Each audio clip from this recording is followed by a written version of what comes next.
AI is positioned to transform the mental health space, I would say, in two ways. An AI can't be addicted, not yet at least. And so that's not really what it is. It is not conscious. It is not a being, with its own feelings, even though it can really feel that way sometimes. But what it can do is it can recognize patterns. That could be the single biggest piece in prevention for addiction ever. Hey everybody, welcome back to the One Day at a Time podcast. Today we have a little bit of a different approach to the video. Today's guest is Zachary, and he's going to be sharing what he's been working on, why he's been working on it, and why it's going to be relevant to you. I'm the co-founder and CEO of Open Recovery.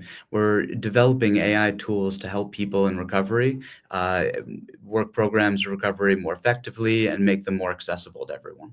That's awesome. Why focus on recovery? Is that something that's important to you? Yeah, so I've been in addiction recovery for over 8 years. I got sober with the 12 steps, and I love the 12 steps. I think they're great. They also are not really accessible for some people. Some people are turned off by the language, or there's certain stigma. Maybe there's sort of just a lack of understanding about it. And I realized quite a while ago that new advances in AI were basically going to be able to personalize all of this and just make the most effective methodologies accessible to people. So we're really looking to just democratize access to hyper-personalized recovery. Hyper-personalized recovery, that's kind of getting at this AI knows you, it can learn you, who you are, and then it can help you with like steps to get better. Yeah, so this goes back to how I first got into recovery, where when I kind of just hit my bottom, my life was just completely unmanageable. I just gave up even trying to solve this myself. I went to a cognitive behavioral therapist. I was lucky I had the means to be able to do that, and he heard my story, and he said, "All right, Zachary, look, there are two paths to getting better. The first is I can admit you to an inpatient treatment for, gosh, it was going to be 6 months. And I later found out that was going to be $1,500 a day. What? So, yeah, so that was not really accessible. And even if I just relied on seeing him all the time, I mean, his sessions were not cheap either, hundreds of dollars an hour. And then he said the second path is go to a 12-step meeting for the next 7 days, come back, tell me how it goes. So it was really wonderful that it worked for me. But the first thing he offered me was a path of hyper-personalization. If I'm going to a therapist or if I'm going in treatment, people are getting to know me, my specific situation, what drives me, what motivates me, what sets me off, and then they'll sort of merge that with whatever program of recovery that they use.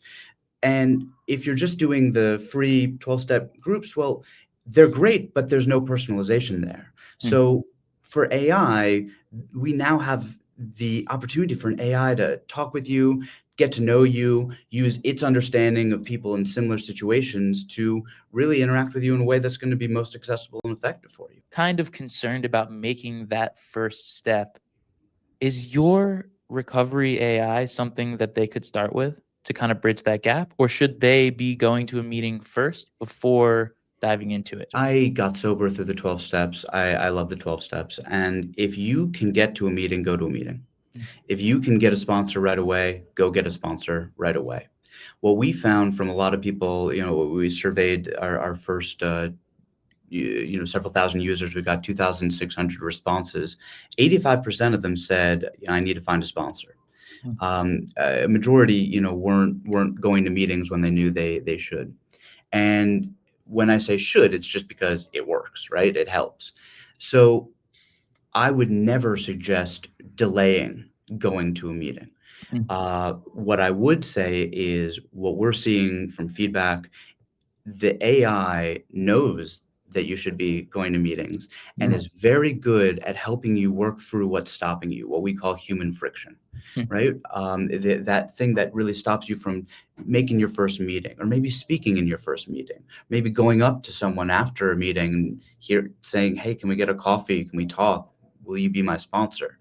That is what the AI is very good at doing, is actually bridging that gap. Now, once you've already done that, it's good at a lot of other things, especially because, hey, sponsors are human. They got to sleep And I don't know about you, but a lot of times when I was most triggered, my sponsor was asleep already. Explain it to me like I'm 5 years old, because I know AI from ChatGPT. I know it from seeing it on the news.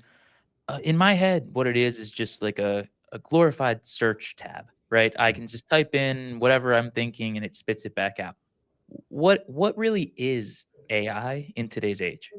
Yeah. So this one is going to be hard to nail down, especially because depending on when this interview goes up, a month later it might be completely evolved Mhm. already. It's going so fast. You know, we like to say in the industry that this is the worst AI is ever going to be. So it's only just going to get better and better. The point of how we've developed our solution is something that tries to get to know you, Mm, and you want and makes it so that you want it to know you, because the more it knows you, the more personalized the response can be, the better the response can be, and then it can basically help you out and remembers things about you.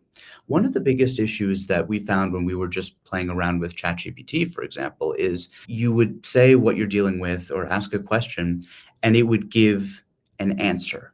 mm, It would tell you what the answer was. Now, first of all, it's not trained on recovery, so maybe you get lucky and it would hit on the actual answer, you know, or a right piece of information. That's great, it's powerful.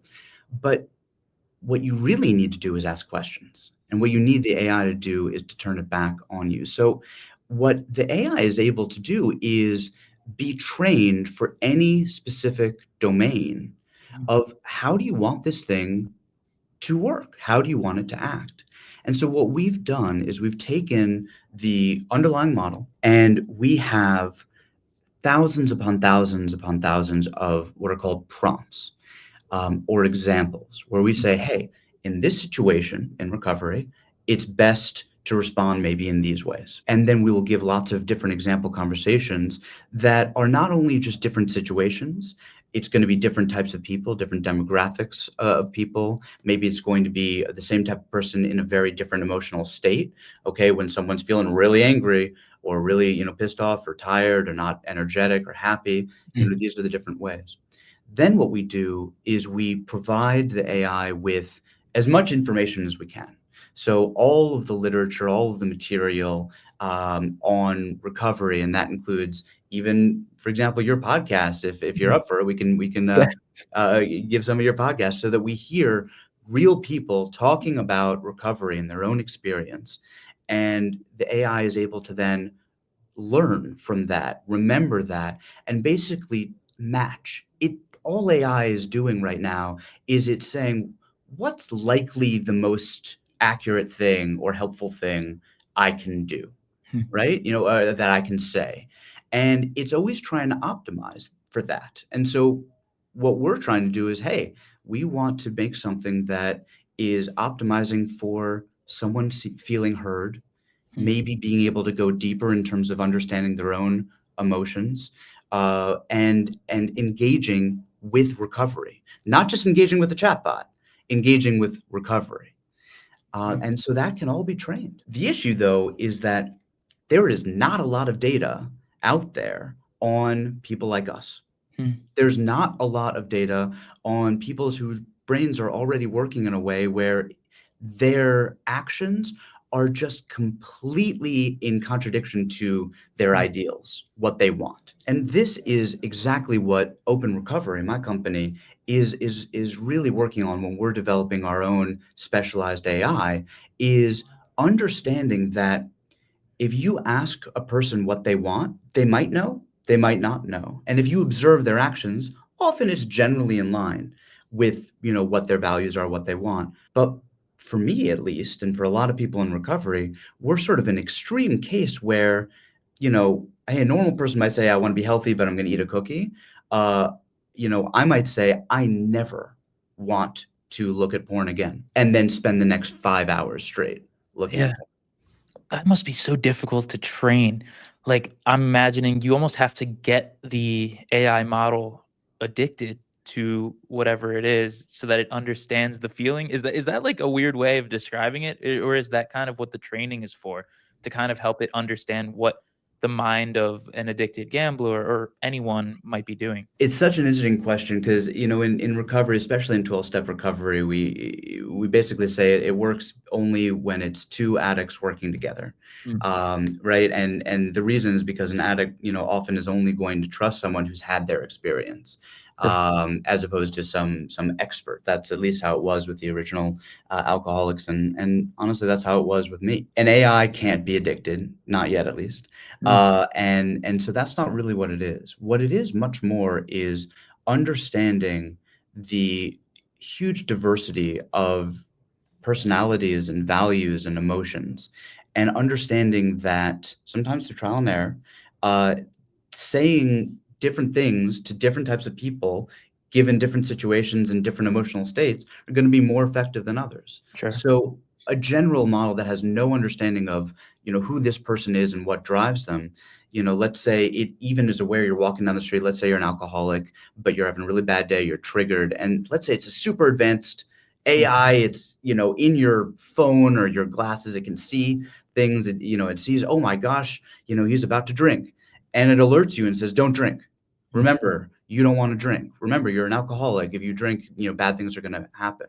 I don't know about you, but when I'm in a triggered state, that does not do it for me. I am not going to listen to that. But if it knows me and knows the things that motivate me and just knows enough about me and sort of what, how to pull my levers a little bit, instead it might say, hey, Zachary, weren't you going to call your daughter? And that, for someone like me, might be exactly what I need to sort of snap out of it and be like, oh, right. So not going direct head on, but sort Mm. of from the side. And that might work for me. Maybe it wouldn't work for you. Would it know if you were lying to it? I would say right now, I don't know. No. And also let me just say one thing about the language. It doesn't know anything, right? Mm, These models are always predictive. It is not conscious. It is not, a being, with its own feelings, even though it can really feel that way sometimes. And who knows, maybe one day it will be. But what it can do is it can recognize patterns. mm. And the way we've developed it is it can remember things. And it might realize, every time Zachary says, I'm fine, period, he then seems to disappear for a while and Wow. then comes back later with a lot of regret. Hmm. So it picks up patterns in your language that you're speaking to it, and then kind of pairs them with how much it's being used. Exactly. Maybe it's that, or maybe it's a check-in later on, and Wow. maybe it's not about me. Maybe it's the fact that, a lot of people working this fellowship who are, 37-year-olds or 35 to 40, 2-year-old males seem to talk this way a little bit more Mm. often when they're at risk of, return to use of their problematic behavior. The use cases of that kind of information is incredible because now you'd be able to predict when someone is on the borderline of going back and using or going and relapsing. That could be the single biggest piece in prevention for addiction ever seen. Yeah. Would you agree that that's a possible goal?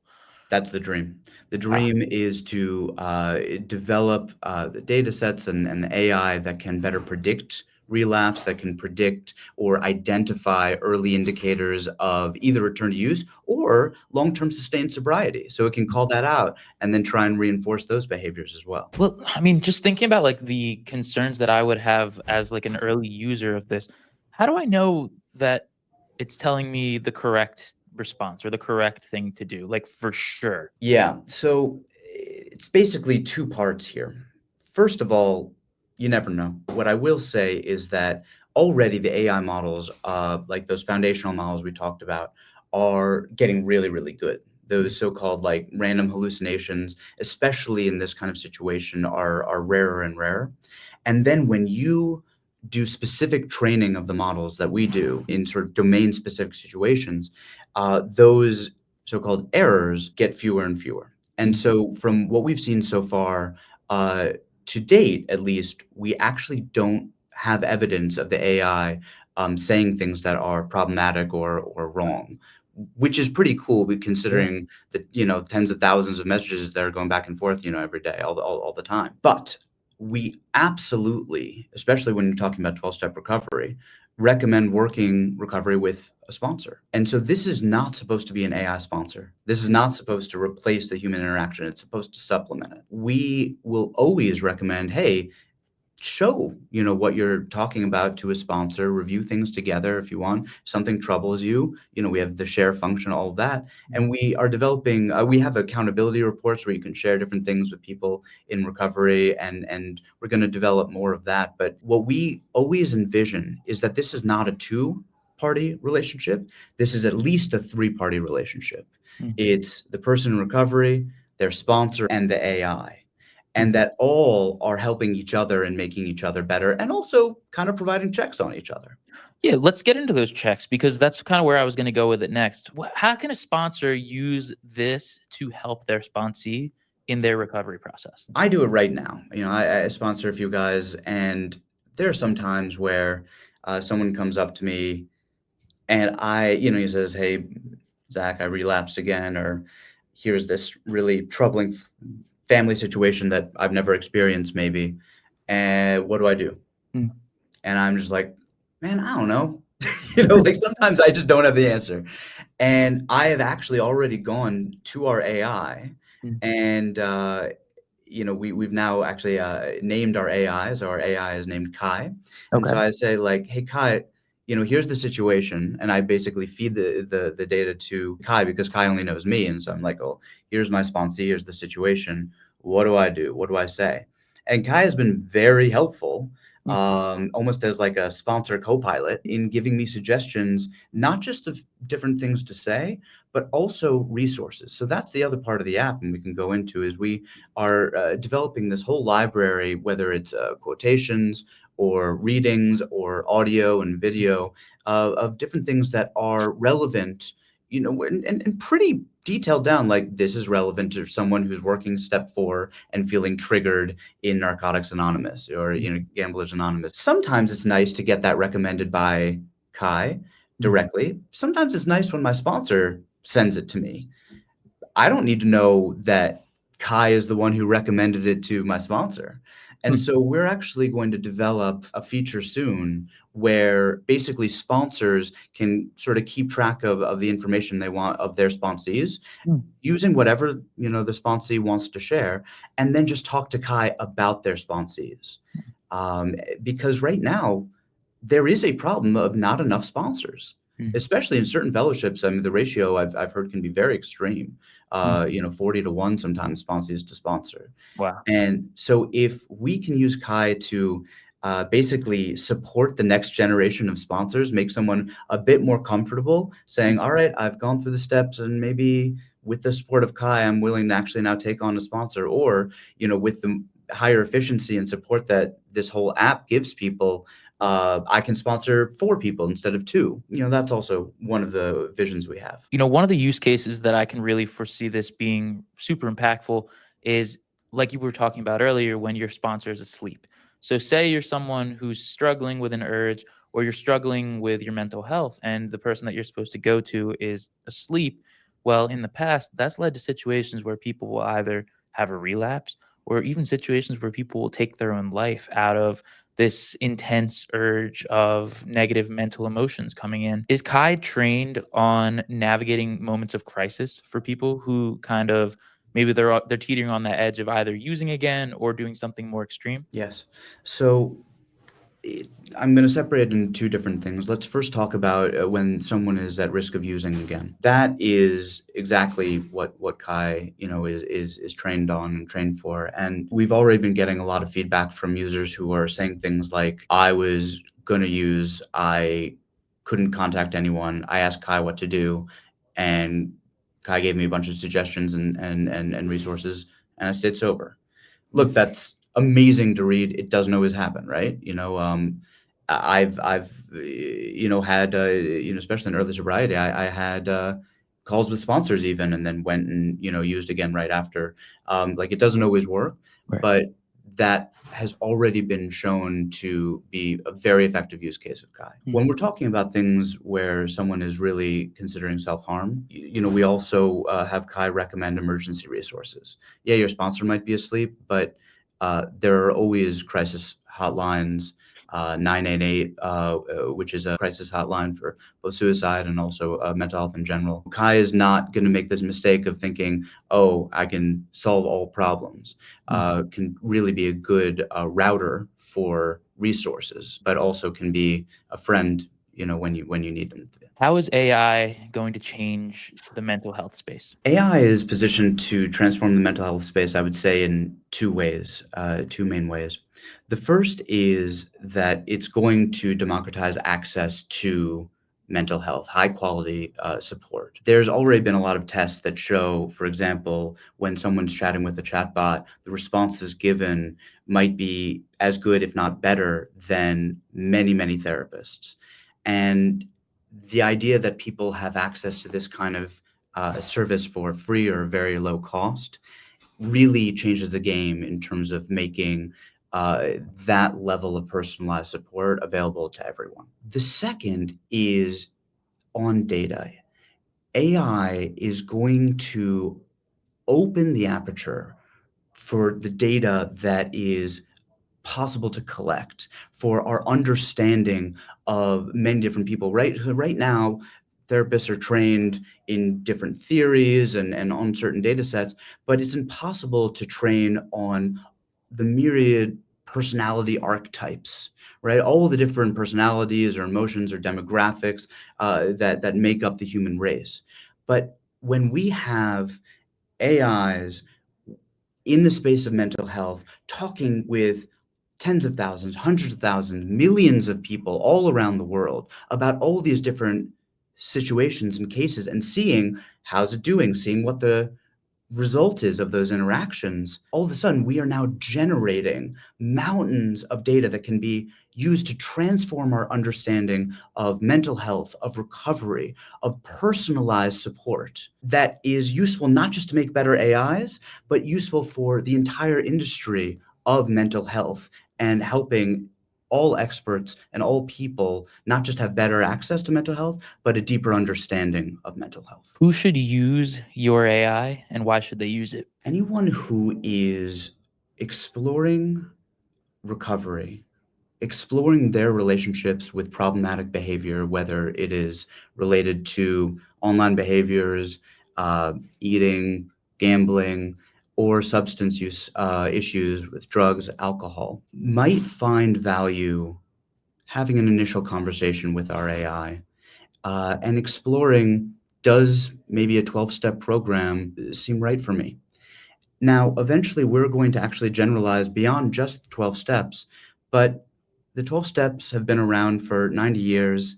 The resources are everywhere. And if we can make existing 12-step programs or later other recovery methodologies more understandable, more accessible, and easier just to dip that toe in the water, get started or take your first step, then we're doing what we set out to do. Download our app. It's called 12 Steps Addiction Recovery. Have a conversation with Kai and see if it points you in a direction where, oh gosh, maybe there's something to work on. Maybe there's something that something here for me. Maybe this methodology that has worked for millions of people over decades actually has something valuable to me to offer. What if someone's not quite sure if they're ready to stop the behavior, that maybe they're starting to experience negatives? Like in my case, I look back and I think there was a point where my gambling was starting to turn sour, but I wasn't ready to give it up. Would I have benefited from using this AI at that point in my life? What I have experienced personally and what I've seen in the recovery space is it's always good to plant the seeds early. And for someone who is exploring, what we've seen, this is somewhat anecdotal, but we've seen the average amount of time when someone is thinking of going to their first meeting, but between having that thought, maybe doing their first research, and actually going to the meeting is between 6 and 12 months. So if having access to this AI and chatting a little bit, which is so much easier than even going to your first meeting, can just give you a little bit of understanding of what a life in recovery could look like, then I would say yes. I would say try it out. You got nothing to lose. Maybe you'll realize, you know what? I'm actually okay. It's not for me. Maybe you're still not sure, but at least now you know a little bit more of what the resources are out there that could help you if things get worse. And maybe you're going to see actually your behavior is already out of control in ways that maybe you hadn't fully realized or admitted to yourself. So I'd say give it a try. If you want to learn more about the AI or even try it for yourself, check the link in the description of this video for a free trial on all of the pro features and let me know what you think of it. And to everyone that's watching, let's just keep getting better together, one day at a time.